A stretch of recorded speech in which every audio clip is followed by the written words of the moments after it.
My 11-year-old daughter is dealing with a severe eating disorder. I noticed some behavior changes starting about 1.5 years ago. We noticed Hannah being more restrictive with her eating. Particularly certain types of food like carbohydrates, bread products, desserts. She'd wear a jacket to lunch and she would hide food in the pockets of her jacket. Then she would go to the bathroom and throw it away. I would continually find food hidden in her backpack. We actually found food hidden in multiple places all over her room. Hannah is obsessed with her body image and she's constantly saying that she's fat and she's ugly. Every time I try to make her eat, she says, I don't need to eat, I'm already fat. She finds food repulsive, and because she feels fat, she feels like she shouldn't eat. Every meal is a struggle. If we didn't do anything right now, she would eat 0. She has what has been deemed an exercise compulsion. My daughter would set an alarm at 2 or 3 o'clock in the morning and have a workout routine going of 30 air squats, 30 jumping jacks, 15 sit-ups on repeat times 3. She had extreme weight loss. We went in for a physical and she hadn't gained weight in a year. Even though it is completely obvious to my husband and I, Hannah does not believe she has an eating disorder. We try to control her eating and her eating disorder behaviors. She fights us every step of the way. My husband and I have checked Hannah into multiple treatment facilities in the last 1.5 years. 3 times she had to get restrained. It's so hard to watch 6 guys restrain your 11-year-old little girl. Don't ever touch me again! Leave me alone! Get out! Let go of me! Let go of me! Let go of me! Breathe. Let go of me! My wife and I are in way over our head. I'm afraid this illness will kill her. I want my daughter back, period. Okay, Matt, Malina, this is very serious. You recognize that this is life-threatening, correct? Absolutely. This started when she was 9 years old. That's very young for someone to become that obsessed and focused on body image and start showing these signs. Talk to me about her when she was 6, 7, and 8. Well, she was the sweetest girl. I mean, she still is the sweetest girl, but most happy-go-lucky, most outspoken, best eater, I'd say, of our 3 kids. Right. Good at everything. You know, she was the kid I didn't worry about at all. What's your theory of how she got from being just an absolute light to writhing and screaming in a bed, I hate you, get your hands off of me? Leave me alone! Get out! Let go of me! Let go of me! She's lost control of herself and her emotions, and this eating disorder has taken over her body. Looking back to what actually was the main trigger, we don't know for sure what that answer is, but I think there's a lot of little things that have led up to the straw breaking the camel's back. And I think as we look back, it's body image, it's social media, and then maybe Hannah comes up and says, oh, well, maybe I'm not looking as good here or here compared to some of these other girls. So I think that's a big part of it. And then she starts to maybe listen to some of the social media about diet fads that her older sisters or older friends might be looking at. She does not have a phone, so she doesn't have access to this every day. Mm-hmm. And then as we progress into the school year, we didn't find this out until about 3-4 weeks ago that Hannah has mentioned that there was a bullying situation with her.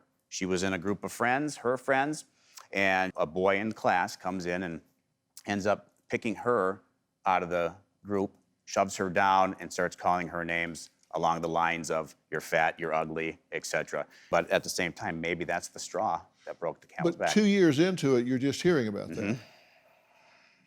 Now that should be significant to you. Yeah. Mm-hmm. That 2 years into a life-threatening disease, right, you're hearing about what might be a trigger. Matt and Malina do promote a competitive environment. There is a mentality where everyone is trying to keep up with the Joneses, and with that just comes a lot of pressure.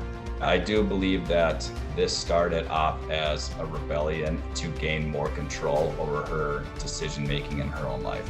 Hannah, she somehow associates eating with letting everyone down, and that has snowballed into this uncontrollable disease. She feels fat and disgusting amongst her peer group. Hannah just feels like her world is spinning out of control.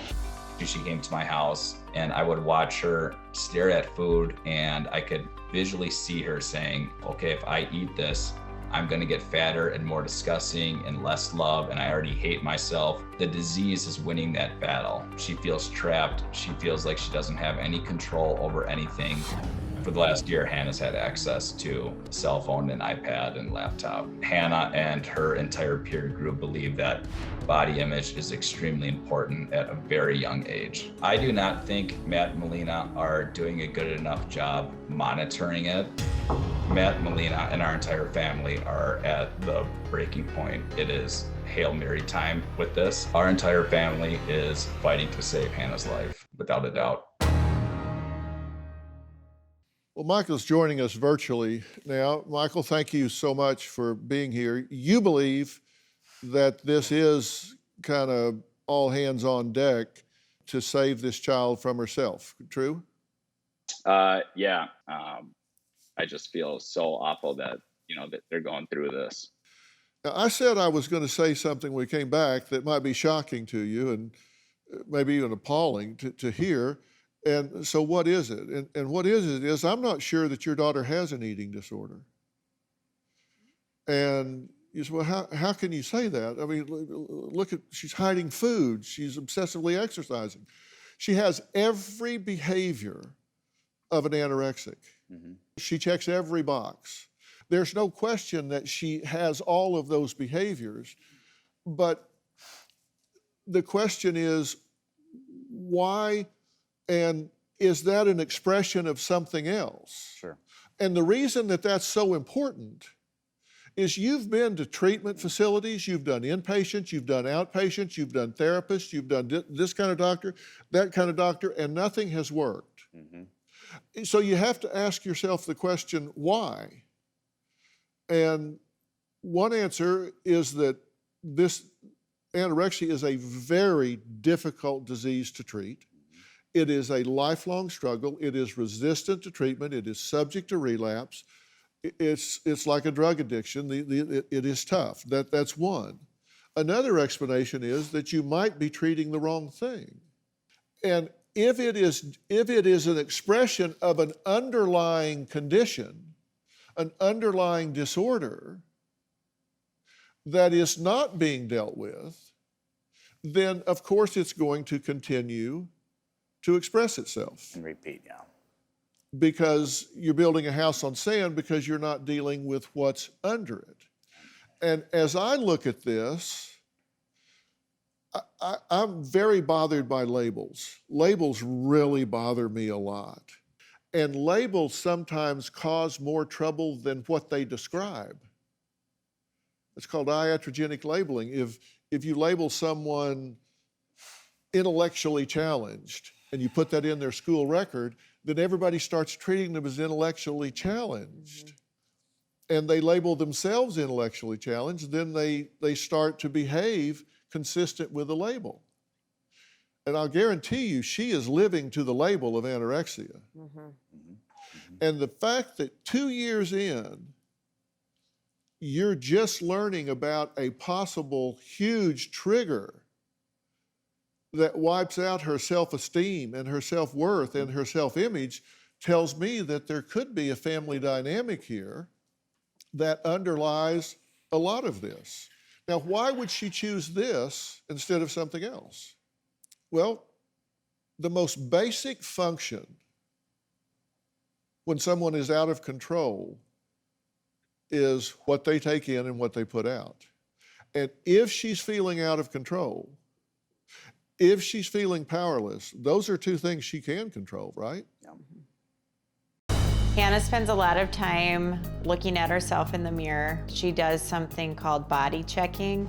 which is common with people with eating disorders, where they're constantly looking over their body and criticizing themselves, pinching themselves, and talking to themselves in a negative manner about how their body looks. I absolutely do feel like this is a nightmare. We are completely overwhelmed by the severity of the illness that has taken Hannah over. Malina says Hannah used to be the light of the room, class president, until what they describe as an eating disorder made her shy and withdrawn. Now, her Aunt Whitney says her niece's eating disorder has taken over. She joins us now virtually. Whitney, thank you for being here. Hi, Dr. Phil. Thank you for having us. When she came out of one of her interventions, one of her hospitalizations, why do you think your niece said that she would rather stay with your family than go back to her own? I mean, at the time, I think I assumed with our two little girls, 4 and 2, I know she's a sweet, kind child, and so she has motherly instincts. But then, as she stayed with us and we went on a lot of walks together, she just started opening up about how I could just tell she just did not feel comfortable going home. You heard her whispering them a time or two, like, ask me for a piggyback ride up the stairs and things, because she was using them as weights to exercise, right?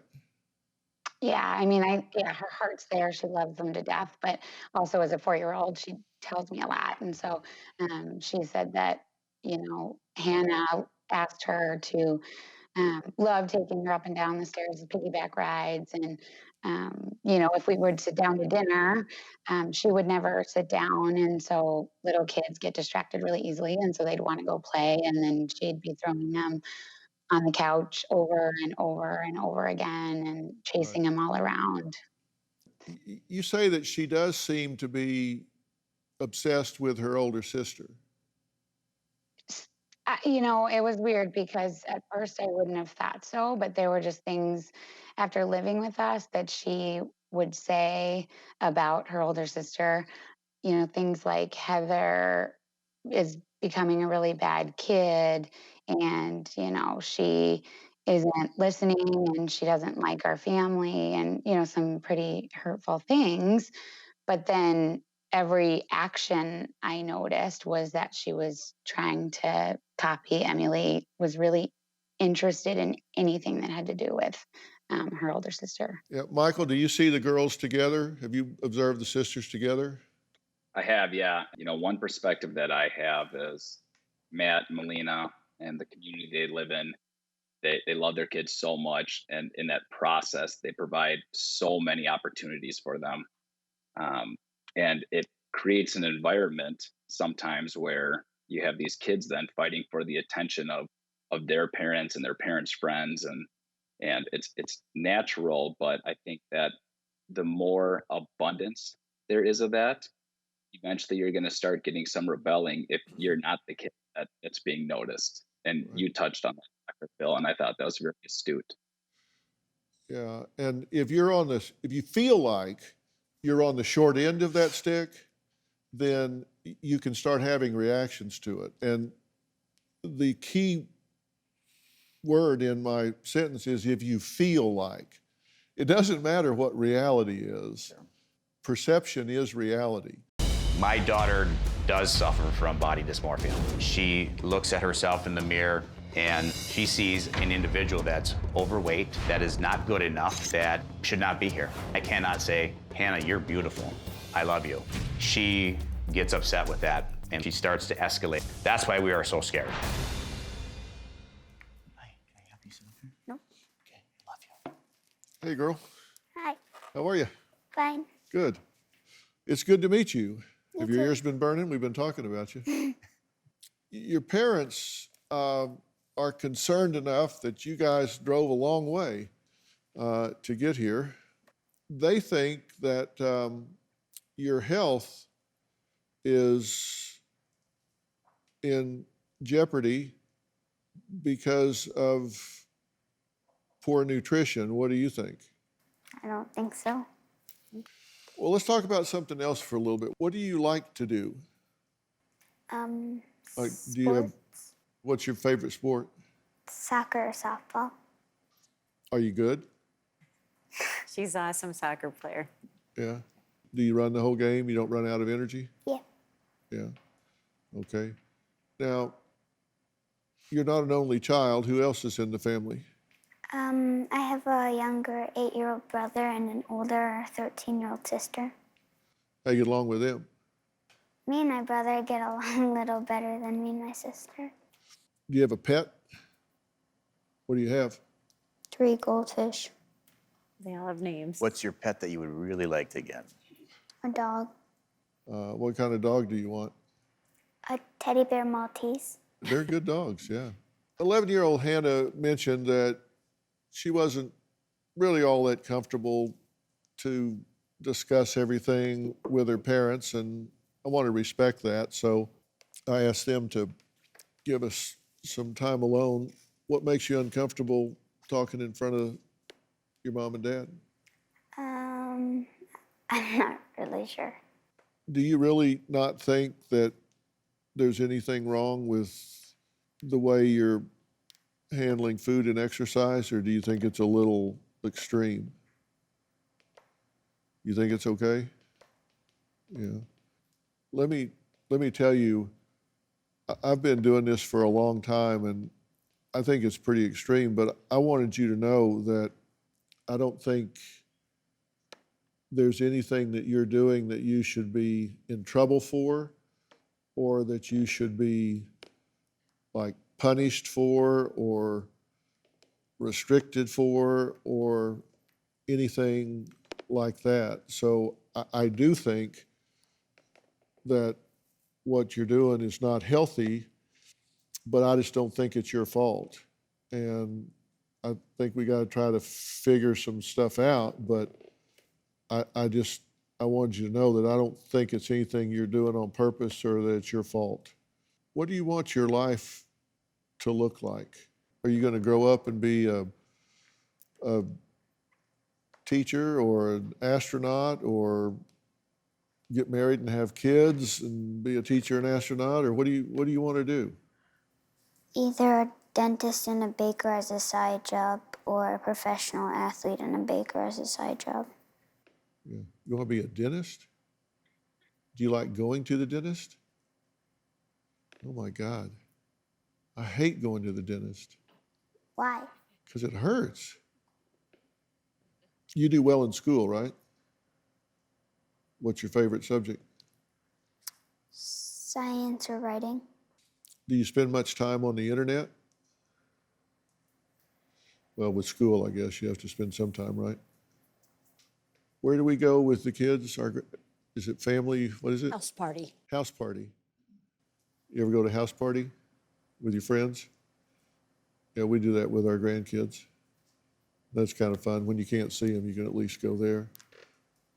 My daughter used to be so affectionate, hugging every day, holding hands. She'd be smiling and just bouncing all over the place. Now she barely wants me to touch her, hug her, anything. That hurts me a great deal, especially when I know that she wants that and needs it. It's 100%, my opinion, the eating disorder, hands down.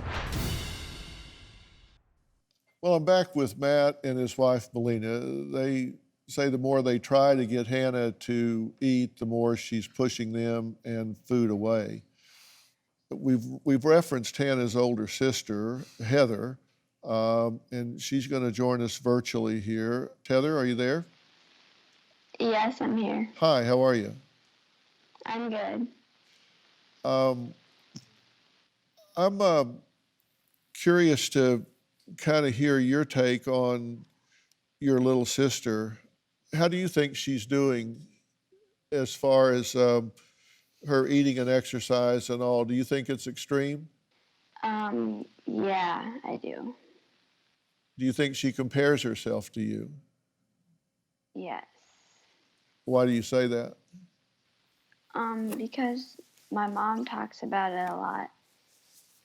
And because she looks up to me, I feel like that I should be a role model to her, but me and her have different personalities. So I feel like she will compare herself to me when I am more like outgoing than her in a way.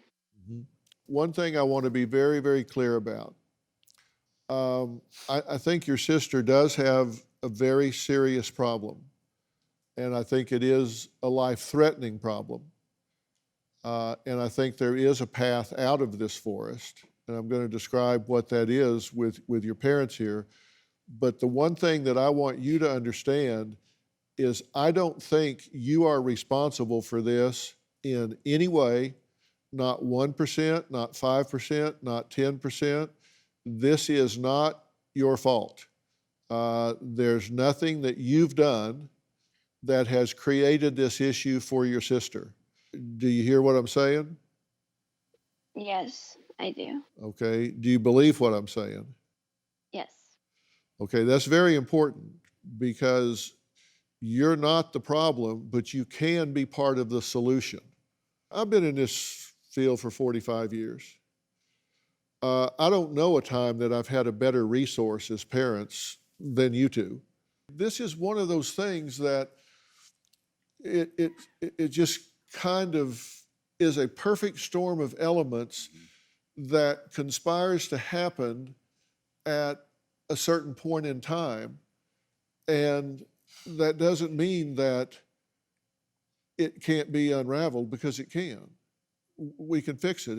I think what's happened here is there is a family dynamic that paradoxically is occurring in a very loving family where she has perceived herself in a way that makes her reject herself and reject her body image to the point that she has become obsessed with changing it. And I didn't do this with her, but if I showed her 4 silhouettes of a body type here, she would perceive herself to be one of the 2 on the right, I guarantee you. Yep. I agree. Okay, so that's how distorted her perception is, because you guys would look at her and say, clearly, this is how she looks, objectively. Now, this is the thing that we have to get across to her, is that feelings are not facts. And when you're 11 years old and you feel something very viscerally, when a boy pushes you down and says, you're fat and ugly, it can really change your filter. And then she compares herself with her sister, who is a delightful young woman and enjoys social success. And sister's not doing anything wrong. She is a great role model. But by comparison, she's like, I got them telling me I'm fat and ugly. I got her. And so her self-esteem is just like shrinking and shrinking and shrinking. And she's the middle child. Take it from a middle child. It's easy to disappear. Okay, now, hold that thought for a minute. Now, add to that the fact that being this focused on her body image and defining herself that way is obviously pretty shallow. The good news to that is it's easy to overcome. If she gets interested in volunteering at an animal shelter, if she gets focused on working with disadvantaged children, if she gets focused on anything that is meaningful, that becomes a passion for her, she will forget this so fast it'll make your head swim. What about getting her where she is exposed to and gets a passion for something else where she doesn't have time to run up and down those stairs.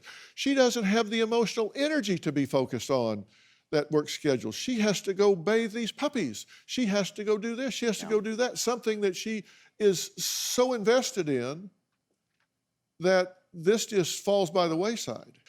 And not one eating program you have taken her to focuses on any of that. No. It does not focus on her position in the family. It does not focus on your dynamic with how you engage her. The family dynamic has to change. If it means you have to quit your job, sell your house, and become Swiss Family Robinson living in the forest, if it saves her life, that's what you have to be willing to do. I don't think you have to go that far. This does change. Let me share with you a story that we worked with once before. Matt's actually been in touch with one of my former guests, Jessica, who suffered from an extreme eating disorder. Take a look at this. I want to be scary skinny. That's my goal. Today I weighed 97 pounds. Right now it's to the point where Jessica's organs are actually starting to fail. I can feel my body falling apart and I'm scaring myself. You are out of control. You're depressed. You have anxiety problems. You are going to die if you don't do something to change this. But I'm scared. You can die from this. Do you hear me? Yes. Jessica now considers her eating disorder a gift because it led to a big change in her life. As of right now, I'm 13 years free of my eating disorder. For me, I had a very, very excessive obsession with exercise and counted calories and working out and making sure I did the same thing day in, day out that controlled my life. That also contributed to my anorexia, the bulimia, and my weight loss. The lowest weight I've ever been was 97 pounds, which was never good enough. When I came to Dr. Phil, I was on my last breath. I had to fight for whatever I needed to do to stay alive. Dr. Phil is the one who supported me. I can tell you I wouldn't be here today talking to you without Dr. Phil. I have 2 amazing kids and amazing husband. So I am super beyond blessed to have a healthy, happy family. To this amazing girl that's suffering from this eating disorder, I want you to know that everyone loves you. You got this, and just focus on you. You are the most important thing right now. This is your opportunity to learn new coping skills. Listen, Dr. Phil, he's there for you, and you got this. People do get over this, is my point. This does turn around. Yeah. But a traditional approach to this is not going to do it here. You've got to change that family dynamic, and then you've got to realize this is one-dimensional. She's got to find a passion. And when she does, there is a very good chance this will disappear. Maybe the dog. Maybe the dog. And maybe she volunteers for 3 months in order to earn the dog. And she's got to understand her feeling of being less than, her feeling of being fat when she's not. She's got to start testing those feelings and realizing those aren't facts. I've got to go with facts. I am loved. I am not eating enough. I've got to trust facts instead of 11-year-old feelings. Yeah. Feelings aren't facts. When you get her to understand that one sentence, her world will change. Good. And you do it by finding a competing passion and changing this family dynamic. Okay. My 11-year-old daughter is dealing with a severe eating disorder. Here's her daily schedule. Wake up at 5 to exercise and run the stairs. This eating disorder has taken over her body. I'm not sure that your daughter has an eating disorder. You might be treating the wrong thing. New Dr. Phil. Check your local listings.